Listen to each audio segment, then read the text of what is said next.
Meus irmãos, abramos as Escrituras no livro de Esdras, no capítulo de número 7. Esse capítulo é o início de uma nova etapa na história. Até o capítulo 6, temos a atuação marcante de Zorobabel, conduzindo os filhos de Israel até a Babilônia, até a terra da promessa. Temos a reconstrução do altar e, posteriormente, o lançamento dos fundamentos, dos alicerces da casa de Deus. Vimos que sob muita pressão, os filhos de Israel trabalharam e reconstruíram o templo do Senhor, começando pelo altar, posteriormente lançando os alicerces do templo e, por fim, oferecendo ao Senhor as suas ofertas com gratidão, comemorando assim a reedificação do templo do Senhor, da casa de Deus. O que eles fizeram, ou como eles fizeram? Eles ofereceram ao Senhor 100 touros, 200 carneiros, 400 cordeiros e, como oferta pelo pecado de todo Israel, 12 bodes, de acordo com o número das tribos de Israel. Foi uma festa grande, uma grande festa descrita aí no capítulo 6, que nós já refletimos, já meditamos, e no finalzinho desse capítulo 6, a Bíblia diz que assim comemoraram a Páscoa os filhos de Israel que tinham voltado do exílio, e todos os que, unindo-se a eles, se haviam separado da imundícia dos gentios da terra para buscarem o Senhor Deus de Israel. E como eles fizeram isso? O texto bíblico diz que eles celebraram a festa dos pães asmos por 7 dias com regozijo, diz o texto bíblico, porque o Senhor os tinha alegrado, mudado o coração do rei da Assíria a favor deles, para lhes fortalecer as mãos na obra da casa de Deus, o Deus de Israel. Terminando assim o capítulo 6. Nesse capítulo 7, que é o capítulo que nós iremos meditar neste momento, nós temos a apresentação de Esdras nos versos 1 a 10. A partir do verso 11, temos mais uma carta de um rei. Agora o rei é Artaxerxes. Essa carta vai se estender do verso 11 até o verso 26. E por fim, o capítulo é encerrado com uma doxologia feita por Esdras, aí nos versos 27 e 28, assim concluindo o capítulo de número 7. Como fizemos das outras vezes, nós leremos o texto bíblico à medida em que estivermos avançando na exposição. Vamos então orar ao Senhor, pedindo a iluminação do Espírito Santo de Deus sobre cada um de nós. Querido Deus, meu Pai amado, nós louvamos o Teu nome, porque o Senhor é grande, Tua misericórdia, meu Pai amado, ela dura para sempre. E oramos, meu Pai amado, pedindo a iluminação do Teu Espírito Santo, para que estejamos, meu Deus, entendendo, compreendendo a Tua palavra, para que estejamos, meu Pai amado, colocando-a em prática no dia a dia, para a honra e glória do Teu nome santo. Amém. Leiamos os 10 primeiros versículos desse capítulo 7. Eles dizem assim: depois destas coisas, Durante o reinado de Artaxerxes, rei da Pérsia, vivia um homem chamado Esdras. Era filho de Seraías, filho de Azarias, filho de Ilquias, filho de Salum, filho de Zadok, filho de Acube, filho de Amarias, filho de Azarias, filho de Maraiote, filho de Zacarias, filho de Uzi, filho de Buque, filho de Abisua, filho de Finéias, filho de Eleazar, filho do sumo sacerdote Arão. Este Esdras veio da Babilônia, era um escriba que conhecia muito a lei de Moisés dada pelo Senhor, o Deus de Israel.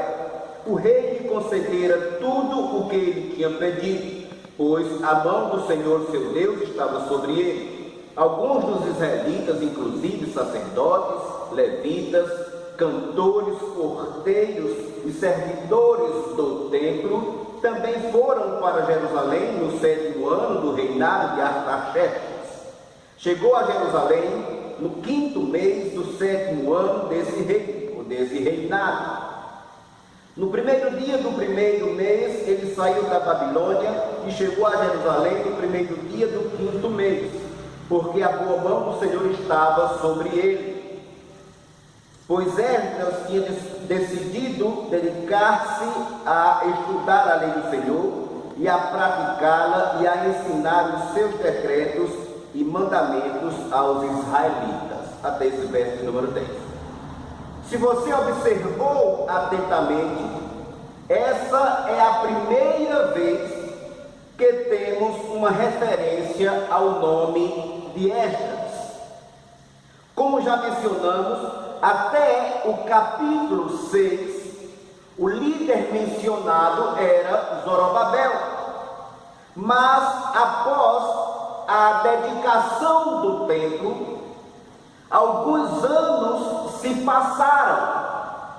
Daí você observar que o capítulo 7 inicia-se assim: depois destas coisas, ou passadas estas coisas, isto é, após a reconstrução do templo, a dedicação da casa do Senhor, a comemoração da festa da Páscoa, após esses acontecimentos, veja, nós estamos falando de 6 décadas aproximadamente. Passaram-se 60 anos entre as ocorrências descritas no capítulo 6 e o início do capítulo 7. O rei já não era Dário. Veja na sequência do texto, nós temos que os fatos que seriam narrados nesse 7º capítulo se deram durante o reinado de Artaxerxes, rei da Pérsia. E é aí que entra esse personagem tão marcante na história. Observe que a Bíblia diz: vivia um homem chamado Esdras. Quando Zorobabel, por determinação do rei Ciro, saiu da Babilônia com os exilados, isto é, com os filhos de Israel, é importante que se entenda que não foram todos os judeus que partiram juntamente com Zorobabel. Alguns de entre os judeus, por inúmeras razões, resolveram ficar na Babilônia. Aquele retorno a Jerusalém se deu em mais de uma etapa. Muito provavelmente, naquela primeira etapa com Zorobabel, Esdras ainda não era sequer nascido. E é esse capítulo 7, neste capítulo 7, que Esdras nos é apresentado. Quem era Esdras? Continue lendo o texto aí em sua Bíblia, agora no verso de número 3, que ele diz assim: Esdras era filho de Amarias, filho de Azarias, filho de Maraiote, filho de Zeraías, filho de Uzi, filho de Buque, filho de Abisua, filho de Finéias, filho de Eleazar, filho do sumo sacerdote Arão. O objetivo dessa genealogia resumida, detalhada, mas resumida, é destacar a posição de Esdras. Ele era um sumo sacerdote, ele era um sacerdote, era da linhagem de Arão. Essa informação é importantíssima porque ela explica a atuação forte e marcante desse homem nos demais capítulos do livro de Esdras. Na sequência do texto nós temos: ele era escriba, versado na lei de Moisés, dada pelo Senhor, Deus de Israel, e segundo a boa mão do Senhor, seu Deus, que estava com ele, o rei lhe concedeu tudo quanto lhe pedira. É interessante que, enquanto Zorobabel saiu da Babilônia com a responsabilidade de reconstruir o templo do Senhor, a casa de Deus, e uma vez o templo estava construído, Esdras também sai da Babilônia, só que 60 anos após a conclusão do templo, da reconstrução que fora feita por Zorobabel, Esdras sai com a missão de cuidar da espiritualidade dos filhos de Israel. Eu costumo dizer que se o papel de Zorobabel foi reconstruir o templo, o papel de Esdras foi o de reconstruir princípios, resgatar valores espirituais, questões absolutas. Sendo Esdras escriba, entendo que essa informação é muito relevante, porque o seu objetivo o seu papel era destacar, o objetivo era destacar o seu papel ensinador, de instruidor, professor, por que não dizer de mestre, alguém que instruía segundo a lei. O texto sagrado diz que esse Esdras era versado na lei. Literalmente, a expressão versado, ela significa ligeiro. Ela indica a intimidade, ela marca a familiaridade que Esdras tinha com a lei de Moisés, com a lei de Deus.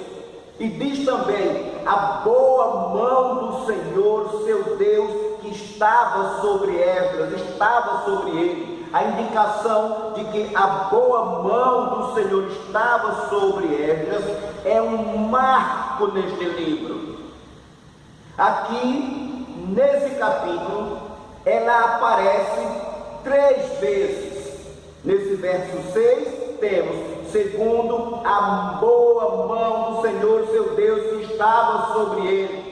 No verso 9, nós temos: segundo a boa mão do Senhor, seu Deus, que estava sobre ele. E lá no verso 28, já no final, a narrativa ela sofre uma leve alteração. Ela sai da terceira pessoa, ele, e a expressão que aparece é: segundo a boa mão do Senhor, do meu Deus, sobre mim. Essa informação, ela é extraordinária, ela é importante. Nós falaremos mais pormenorizadamente sobre ela um pouco mais à frente. Mas nesse verso 6, em que somos informados de que a boa mão do Senhor Deus estava sobre a vida de Esdras, e como resultado disso, Deus, nós temos que o rei lhe concedeu tudo quanto lhe pedira.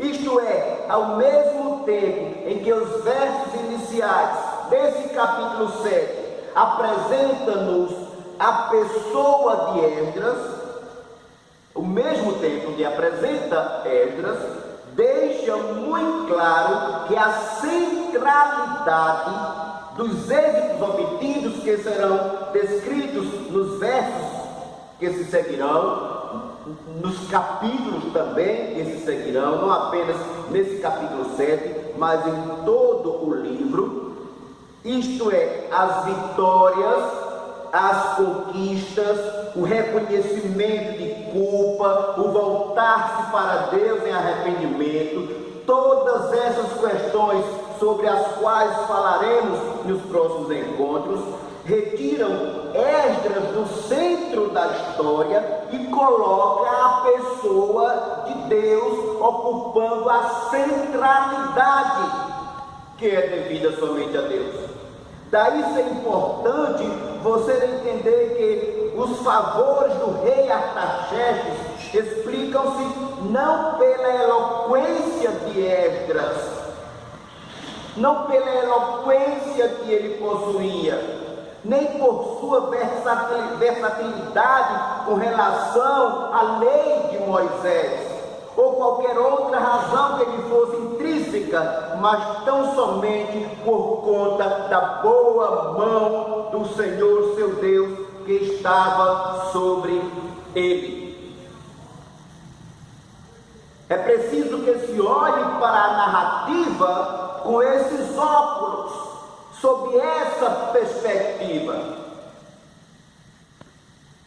Quando trato acerca dessas questões, irmãos, sempre me vem à mente o capítulo 11 da Epístola aos Hebreus, em que o escritor menciona alguns exemplos de pessoas que marcaram suas respectivas épocas. De Abel, o escritor aos Hebreus diz que pela fé Abel ofereceu a Deus excelente sacrifício. Acerca de Enoque, o escritor diz que pela fé Enoque foi trasladado para não ver a morte, porque Deus o trasladara. E que este Enoque ele obteve testemunho de haver agradado a Deus.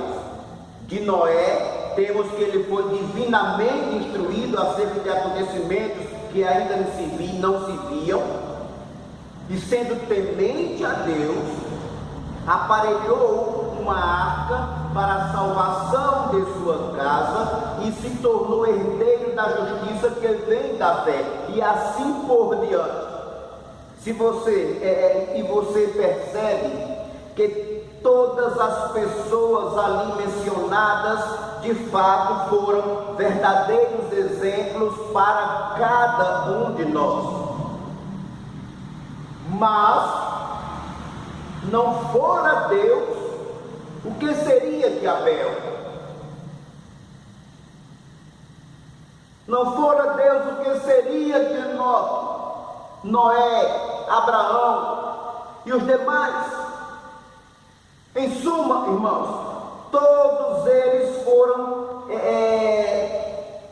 quem foram e fizeram o que fizeram por causa de Deus. E isso explica a realidade de que em todas as áreas, através dos séculos e das gerações, Deus sempre foi o centro de todas as coisas. Não seria diferente no que tange a vida de Esdras. Não seria. Por isso é importante o registro de que Esdras era escriba, era versado na lei de Moisés, e que se entenda, é importante, que o que o rei lhe concedeu, tudo quanto o rei lhe pedira, lhe foi concedido por causa da boa mão do Senhor que estava sobre ele, sobre a vida de Esdras. Dito isto, vamos aos versos seguintes. Verso de número 7. Também subiram a Jerusalém alguns dos filhos de Israel, dos sacerdotes, dos levitas, dos cantores, dos porteiros e dos servidores do templo, no 7º ano do rei Artaxerxes. Esdras chegou a Jerusalém no 5º mês, no 7º ano deste rei. Pois no primeiro dia do primeiro mês partiu da Babilônia, e no primeiro dia do quinto mês chegou a Jerusalém, segundo a boa mão do seu Deus sobre ele. Alguns que não foram na primeira leva, naquela primeira etapa com Zorobabel, se aliaram a Esdras e juntos foram a Jerusalém, numa viagem que durou cerca de 4 meses. E agora, olhe o verso de número 10.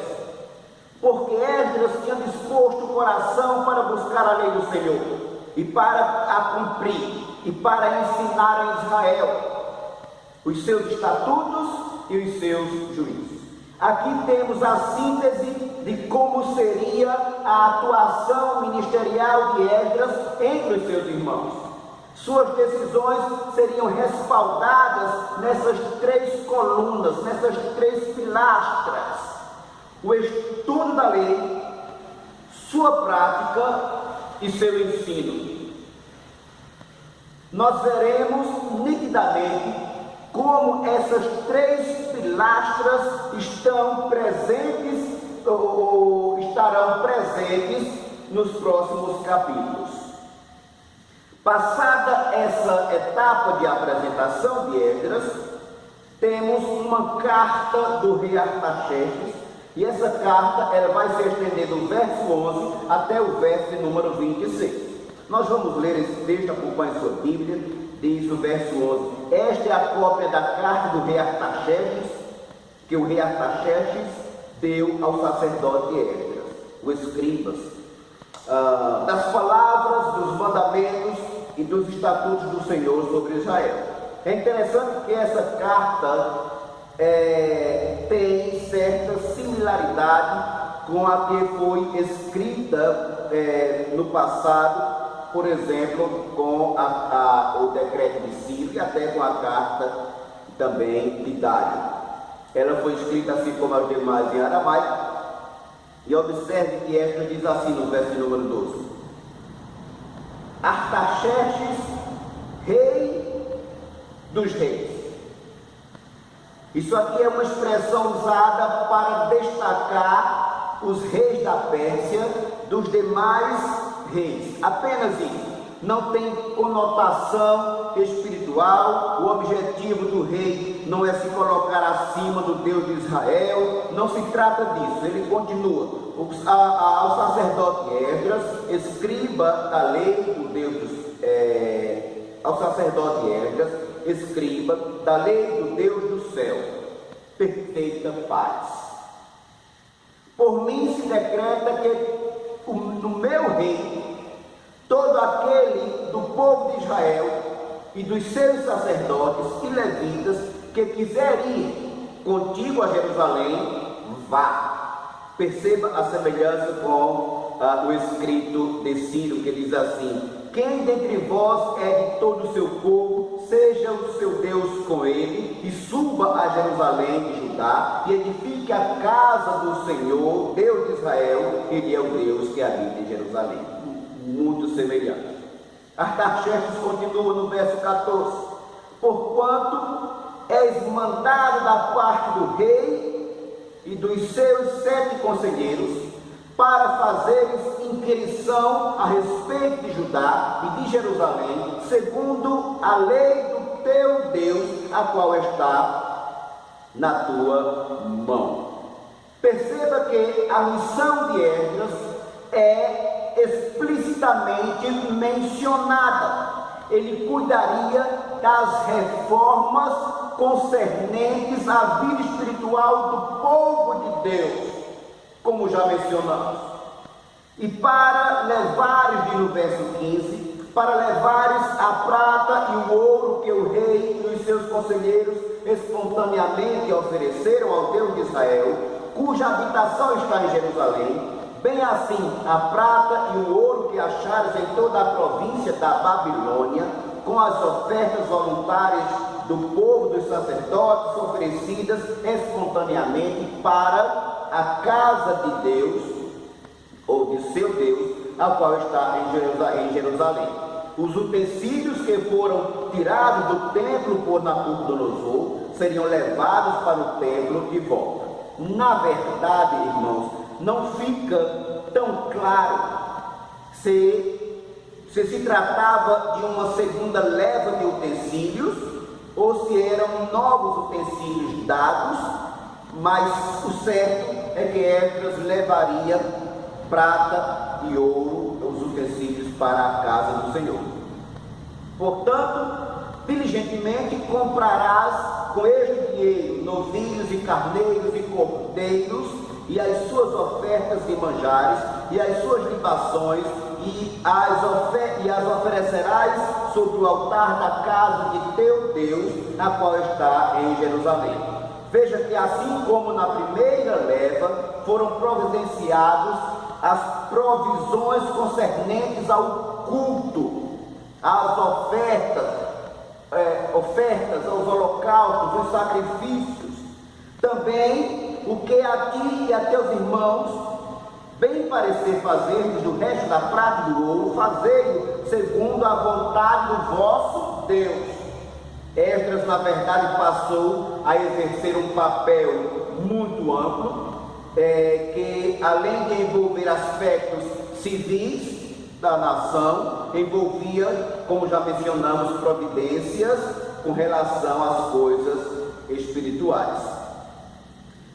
E os utensílios que foram dados para o serviço da casa de teu Deus, restitui-os perante o Deus de Jerusalém, e tudo mais que for necessário para a casa de teu Deus, que te venha da-lo-ás da casa dos tesouros do rei. Eu mesmo, o rei Artaxerxes, decreto a todos os tesoureiros que estão além do Eufrates, tudo quanto vos pedi, o sacerdote Esdras, escriba da lei do Deus do céu, pontualmente se lhe fará. Assim como Dário havia decretado, fez também o rei Artaxerxes. Até 100 talentos de prata, até 100 coros de trigo, até 100 bates de vinho, até 100 bates de azeite, e saiam à vontade. Tudo quanto se ordenar, segundo o mandado do Deus do céu, exatamente se faça para a casa do Deus do céu, pois para que haveria grande ira sobre o reino do rei e de seus filhos. Também vos façamos saber acerca de todos os sacerdotes e levitas, cantores, porteiros, de todos os que servem nesta casa de Deus, que não será lícito impor-lhes nem direitos, nem tributos, nem pedágios. Eu, tu, Esdras, segundo a sabedoria do teu Deus, que possuis, nomeia magistrados e juízes, que julguem a todo o povo que está além do Eufrates, a todos os que sabem as leis de teu Deus, e ao que não as sabe, que lhes façam saber. Isto é, quem não conhece a lei de Deus, que passe a conhecer ou que seja instruído. Todo aquele que não observar a lei do teu Deus, a lei do rei, seja condenado ou à morte, ou ao desterro, ou à confiscação dos bens, ou à prisão. Um decreto bem pesado àqueles que se opusessem à determinação do rei, assim como também foi bastante duro, bastante incisivo o decreto de Dário, em que determina, digo melhor, que todo homem que alterar o seu decreto, uma viga de sua casa seja arrancada, e que seja o tal homem levantado e pendurado nesta viga, e que em sua casa se faça um monturo, determinou Dário. Essa foi, portanto, a carta do rei Artaxerxes. Por fim, nós temos os versos 27 e 28, finalizando esse capítulo 7 com uma doxologia feita por Esdras. Esses versos dizem assim: Bendito seja o Senhor, Deus de vossos pais, que deste modo moveu o coração do rei para ordenar ou para ornar a casa do Senhor, a qual está em Jerusalém. e que estendeu para mim a sua misericórdia perante o rei e os seus conselheiros e todos os seus príncipes poderosos. Assim me animei, diz Esdras, segundo a boa mão do Senhor meu Deus sobre mim, e ajuntei de Israel alguns chefes para subirem comigo. Essa é a doxologia de Esdras. O que é uma doxologia? Doxologia é uma resposta dada em forma de louvor a Deus, um reconhecimento da grandeza e majestade de Deus. E por conta desse reconhecimento, os indivíduos rendem graças ao Senhor. São ações de graças por causa da grandeza de Deus, por aquilo que Ele é, por aquilo que Ele fez, por aquilo que Ele pode fazer e aquilo que Ele faz. Os irmãos lembram lá atrás que eu disse quando o texto bíblico menciona que a boa mão do Senhor estava sobre Esdras, e isso tirava Esdras do centro da história e colocava Deus como o merecedor de ocupar tal centralidade? Pois bem, em sua doxologia, Esdras louva ao Senhor dizendo: bendito seja o Senhor Deus de nossos pais, deste modo, este Deus, que deste modo moveu o coração do rei para ornar a casa do Senhor, a qual está em Jerusalém. Esdras reconhece que Deus foi a causa de todas aquelas coisas. A glória era de Deus, o mérito era de Deus, consequentemente o louvor era de Deus, ou era a Deus. Daí a expressão bendito seja Deus em sua doxologia. Esdras diz mais: e que estendeu para mim a sua misericórdia perante o rei, os seus conselheiros e todos os seus príncipes poderosos. Perceba como Esdras se esvazia completamente de qualquer mérito, de qualquer honra, e as direciona tão somente a Deus, e completa: assim me animei, segundo a boa mão do Senhor meu Deus sobre mim, e ajuntei de Israel alguns chefes para subirem comigo. Em outras palavras, Esdras está dizendo: o meu ânimo vem do Senhor, o favor do rei também vem do Senhor, a disposição dos homens e mulheres que subiram comigo a Jerusalém vem também do Senhor. Deus está no controle, a Ele pertence o domínio de todas as coisas, e é por isso que eu o louvo. É isso, meus irmãos. Neste capítulo 7 nós vimos primeiro, no início desse capítulo, uma descrição de quem foi Esdras. E fomos informados de que ele tinha disposto o seu coração para buscar a lei do Senhor, para a cumprir e para ensinar em Israel os seus estatutos e os seus juízos. Se houver a necessidade de que as pessoas façam uma descrição sua, o que eles dirão a seu respeito? Como você tem sido visto por muitos? Já parou para pensar acerca desse assunto? Infelizmente, muitos que se declaram cristãos não são bem vistos na rua em que moram, na empresa em que trabalham. As palavras que saem de sua boca não são vistas como dignas de crédito. E isso tem sido muito trágico para o cristianismo atual, porque as pessoas Elas não são obrigadas a professar a mesma fé que você professa. No entanto, elas precisam olhar para você e chegar à conclusão de que não existe incoerência entre a fé que você professa, o Deus que você professa e a vida que você vive, a forma que você se porta.